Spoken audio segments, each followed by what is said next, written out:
Баршаңызға қыздар сәлем. Бүгін осындай печеньенің рецептімен бөлісемін. Бізге керегі қопсытқыш, сұйық май, қант, жұмыртқа и 4 қасық сүт. Бірінші жұмыртқамызды салып,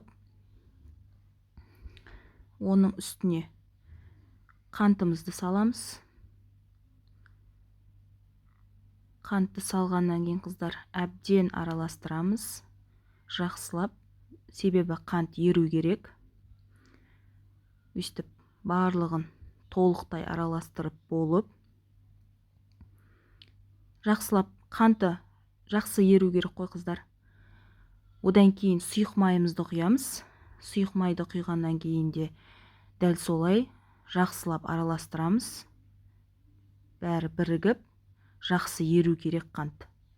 Одан кейін бір сетка ұнымызды електен өткізіп қосып аламыз. Одан кейін екінші сеткаға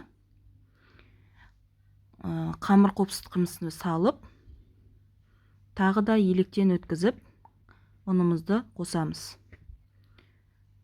Ұнымызды қосып болғаннан кейін венчиктің көмегімен бастапқыда араластырып аламыз да. Одан венчиктеген бәрін түсіріп, сөйтіп аламыз. Одан кейін осындай қамыр дайын болады бізде. Бір күлше. Жып-жұмсақ, қолға жабыспайтын қамырымыз дайын болады. Одан кейін тапамызды майлап, жабыспас үшін жақсылап майлап аламыз. Жан-жағын желательно 2 рет жаққан дұрыс қыздар. Жабыспау керек өйткені. Одан кейін қамырларымызды алып, домалақ пішінде орналастырамыз. Қыздар, домалақтағаннан кейін қамырдың үстін баспаңыздар, өйткені жұқа болып кетеді. Сол үшін, пышный болып пісу үшін, үлпілдеп пісу үшін, өйстіп, жай қоя саламыз.